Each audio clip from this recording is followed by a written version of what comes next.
Hello, welcome to Memorial High School Technology Committee's class on how to create quizzes in new Google Forms. So the first thing we do is we open up our drive and we click on New, go down to More, and then scroll up to Google Forms. You click on Google Forms and a new form will appear. I already have one open, so let's just click this one. So here in Google Forms, you know the basic layout on how to make a test on Google Forms using the old version. But in the new version, we have the ability to create a quiz that is self-grading without having to take the test. So first, let's set up the options. So whenever you want to make a test, you're going to come to Settings, click on Settings, and you have three tabs. You have the General, Presentation, and Quiz. In general, you always want to have checked off Collect Email, collect restricted emails only from West New York Board of Education, and finally limit to one response. We want to limit to one response so that the student does not have the ability to take the test over again. Underneath, we have respondents can edit after, which is great when you have an extra long test that you want to give over a 2-day span. And we have see summary charts and text responses. I generally stay away from this option because students will be able to see their tests and the answers and might take screenshots of it and disseminate it to their classmates. So once we're done with that, we go back upstairs to the top, click Presentation. If you want to let the student know how far along they're going, we want to click Progress Bar. I always do that. If you want to shuffle the question order, which is great, in our classrooms, we know that they're overcrowded, we will click Shuffle Question Order. And lastly is Quizzes. We always want to make sure that this tab, Quiz, is on. That lets us add values to questions and add question answers for auto grading. Next option is Release Grade. You could generally always have it done immediately. I like it because as soon as the student is done, they have their score. Or you could do it at a later date and turn for later. On respondents can see, we have missed questions, correct answers, and point values. If you check these options, they will get a copy of their test. And once again, we don't want our test floating out there with the answer choices and point values. Once you're done, you click Save, and it's all saved. Next up, we have our questions. Generally, we have these identifier questions that we must include in order to know who's taking the test. Helpful hint: making questions required can be done by selecting the gray button in the bottom right corner of the identifier question. With these identifier questions, it's great because if later on you want to import these grades into PowerSchool, you can sort them by last name and just copy the column and put them on the CSV Excel sheet and import them right up into PowerSchool. That has been covered in an earlier version of Google Classroom and an earlier version of how to create graded quizzes that was done last year. So now let's move down. Here you see that we have a section. In order to make sections, all we have to do is add a section. Here in the top right corner, we have our different ways of how to make a question, how to add an image, even a YouTube video, and change font and title descriptions. So we just click here and we have a new section. So let's go over the way to add questions. We have this new question and we have our choices: multiple choice and checkbox and drop down. Helpful hint: by clicking the blue answer key underneath the question, you'll be able to assign a point value to the question. Simply select the correct answer and choose the point value you would like assigned. Our next question is how to create a checkbox answer. Simply find our question. Here we have checkbox already set up, and we choose each answer we want to be. By clicking answer key once again, we have chosen our 3 correct answers, and now we're ready to have the student take it. For this question, usually I like to give 3 points since there are 3 different answers and there's a little bit more value, but also you could leave it at 1 if you would like to. Helpful hints: by clicking the 3 buttons in the lower right corner of the question box, you'll be able to shuffle an answer. You'll also be able to see a description and have data validation. Our next question is a drop-down question. By creating a question that has a list of answers, we're able to identify which person is the superintendent of West New York School District. Go to answer key, choose our answer, assign our points, and go back to edit question. Our last question is creating a multiple choice question and adding images.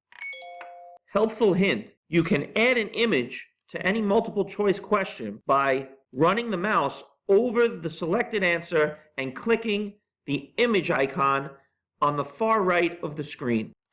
After selecting the image icon, you can upload an image from the desktop or do a search on Google Images. After you find the appropriate picture, simply select it and it will be uploaded into your question.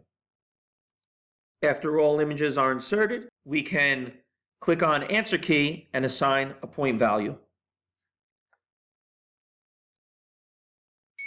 Helpful hint, if you want to add a picture to a question, simply click on Edit Question, highlight the area you'd like to add the picture, select the image icon, and just as before, either upload from the PC or do a search on Google. In this case, we have a picture of MHS on the PC. So now you've seen multiple ways how to create assessment tools on Google New Forms. We have questions with images, we have multiple choice questions, we have checkbox questions, we have drop-down questions, and we have questions that have answer choices with images. So now let's take a view of the test. Helpful hint, if you'd like to view the test, simply scroll all the way to the top of the screen and click the I, which indicates preview. So now we see our test. We have our questions that are required are delineated by an asterisk. Here we see a sample of the quiz. You see how the pictures show up. We see our answers previously taken, and we see the layout for questions with images. This is a lovely way to make a test and to get the students engaged. Now, let's go back and check out where we can find our answer choices. In the new Google Forms, we have two tabs above. We can see here that we have one response. By clicking response, we have the ability to see a summary of all the questions. We have our email address, the name of the students who took the quiz, and what period. We have how many were correct in each question. So you're able to give great data and identify what type of questions are good or bad so you do not make those mistakes later on. When we scroll back up, we can see the individual scores, and you can scroll through by using here more than one test. So since we only have one, let's look at Juan. We have 0 points for these questions because they were identifiers.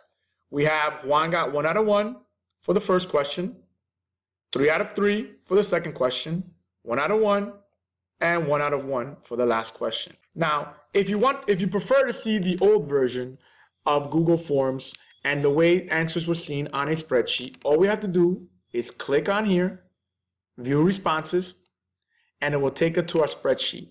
It will ask you to create it, and once you see it. We have our one student in the class, Juan, and he had a 7 and a 7. So now we're saying that where is the actual score?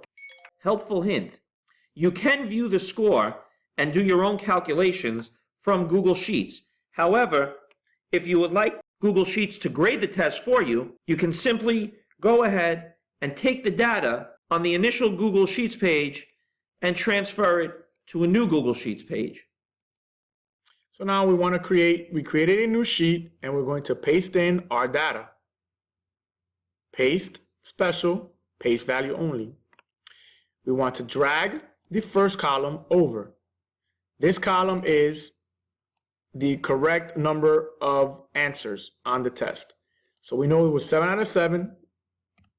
Put 7 here, and then we put in our formula. It will be equal the first column, C1, slash second column, D1, asterisk 100. This will create a formula that will automatically convert these two columns into a score. You click enter, and voila, we have 100. So let's say you want to do the whole column. So we have a family that named everybody Juan Lugo. And we start adding numbers. We could create 7 for everybody and then we'll put random numbers, 6, 7, 4, 3, 2, 1, 6. All we have to do is click on the box, and we have this little square. Make sure you get the crosshairs, drag it down, and the whole test has been graded. Sometimes you will get a number of decimals, and all you have to do is either create more decimals or take them away. And that's how you create a self-grading quiz on the new Google Forms. Thank you for watching. This is Juan Lugo. And I'm Jeff Courtney. For the Memorial High School Technology Committee, have a great day.